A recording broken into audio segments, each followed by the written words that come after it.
Alhamdulillah, bersyukur kita dengan Allah Subhanahu Wa Taala yang menemukan kita, okey, untuk session yang seterusnya bagi subjek halakah dan usrah.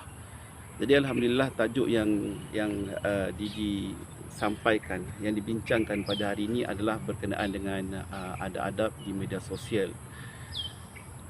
Seperti mana yang kita ketahui, okey, media sosial ni merupakan satu platform, okey, jaringan yang terbesar di dunia.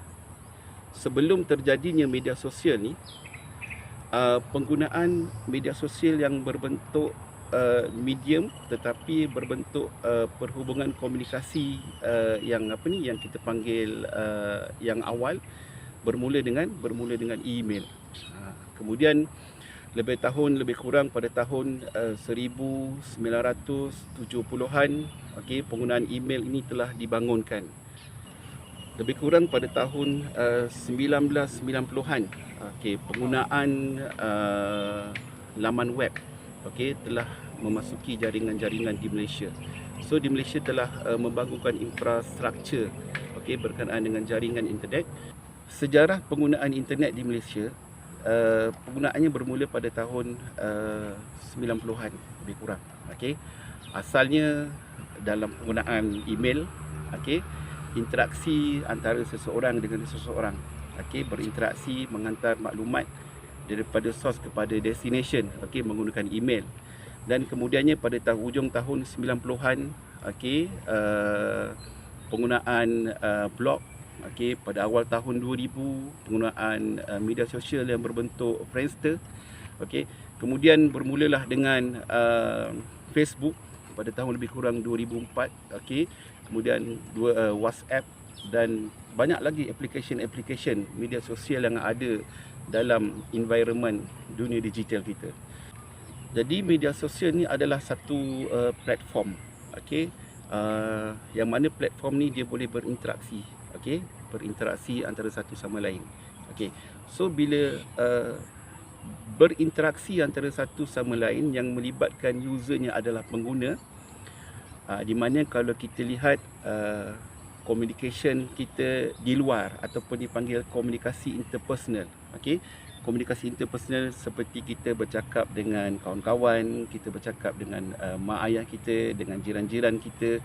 So ada adab yang kita gunakan ataupun ada adab yang kita praktikkan untuk kita bercakap. Baik, bagaimana ada adab ini secara interpersonal yang kita apply di luar, okey, kita juga perlu apply juga ada adab ini di dalam komunikasi dalam media sosial. Sebab apa? Sebabnya di dalam media sosial komunikasinya secara maya, okey, di mana bila komunikasi secara maya ini yang tidak melibatkan wajah, yang tidak melibatkan pertemuan muka dan sebagainya, sudah tentu kadang-kadang ada perbatasan ataupun ada kesilapan-kesilapan yang kita lakukan. Baik. Jadi dalam kita menjaga adab-adab bila kita menggunakan media sosial, paling penting sekali kita kena tahu yang mana satu tindakan kita itu, kita kena fikir yang mana satu yang baik, mana satu yang buruk, yang mana satu yang betul, mana satu yang salah, yang mana satu yang boleh diterima, yang mana satu yang perlu kita tolak. Dan hari ini kita nak membincangkan, okey, adab yang pertama. Baik, untuk yang pertama, kita perlu zahirkan perkataan yang baik-baik. Maknanya perkataan yang baik-baik apabila kita menggunakan komen-komen di dalam media sosial kita. Maknanya bila kita menggunakan media sosial, kita buka Facebook, kita buka Instagram, kita sendiri kena berusaha untuk mengeluarkan perkataan-perkataan yang baik, mengeluarkan perkataan-perkataan yang bermanfaat. Sebelum kita menggunakan media sosial, apa-apa saja platform, kita gunakan perkataan yang baik-baik. Maknanya kita sentiasa kena berusaha untuk menggunakan perkataan yang tidak menyinggung orang lain. Baik. Seperti mana Allah telah mengarahkan Nabi Musa AS untuk bertemu Fir'aun. Allah kata pada Musa AS, maka berlemah lembutlah pertuturan berkata-kata dengan Firaun.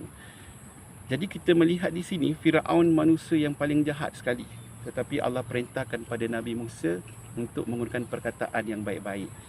Jadi wajarlah kita sebagai seorang manusia, sebagai seorang Muslim, kita menggunakan perkataan yang baik-baik apabila dalam pertuturan kita. Yang kedua ialah hentikan komen yang negatif. Okey. Hari ini semua orang boleh komen. Siapa-siapa saja boleh komen dalam media sosial. Tetapi komen itu mestilah komen yang positif. Kita tinggalkan komen-komen yang negatif. Kita letakkan komen-komen yang membantu, komen-komen yang membangun, komen-komen yang kita katakan yang mesra, dan bukan komen-komen yang kita mengejek dan komen-komen yang kita rasa kita nak marah dan sebagainya. Baik, yang ketiga, nasihat jangan sampai memalukan. So pastikan niat kita bila kita nasihat tu, niat kita betul-betul baik. Sebab apa? Sebab semua manusia melakukan kesilapan. Jadi sebelum kita nak komen, kita nasihat, maka kita tegurlah dengan sopan dan hikmah. Yang keempat, hentikan melihat dan membuka keaiban orang lain. Kan kadang-kadang kita dalam melalui wadah, platform media sosial ni kadang-kadang dilalukan dengan cerita-cerita yang pelbagai-bagai. Okey. Sekiranya cerita tu buruk, kita kena tinggalkan. Dan kita kena jaga keaiban orang lain. Dan kita jangan buka keaiban orang lain. Contoh, sekiranya ada 99 keburukan pada seseorang itu. Okey, 99 keburukan, tapi ada satu je kebaikan pada orang itu, maka kita lihatlah kebaikan orang itu. Mudah-mudahan kebaikan orang itu Allah beri pada kita. Sebaliknya, jika kita melihat pada diri kita ada 99 kebaikan tetapi ada satu keburukan, maka kita lihatlah keburukan kita supaya keburukan kita itu dapat diperbetulkan. Maka kita kena hentikan melihat dan membuka keaiban orang lain. Keaiban ni satu perkara yang tidak baik, yang Allah Subhanahu Wa Taala tak suka, maka kita kena tutup keaiban orang lain. Jika kita menutup keaiban orang lain di dunia, insya-Allah Allah akan menutup keaiban kita di akhirat.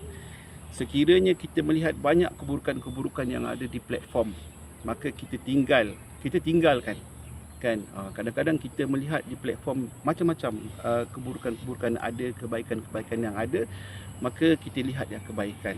Cerita berkaitan dengan keaiban orang lain ni, kalau kita nak cerita, dia begitu seronok sekali. Sebab dia bertepatan, dia bersesuaian dengan keinginan nafsu kita.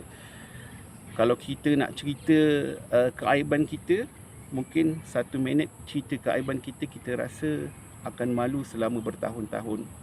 Jadi kita kena sentiasa menutup keaiban kita di media sosial. Dan juga menutup keaiban pengguna-pengguna di dalam media sosial. Baik, contoh yang lain.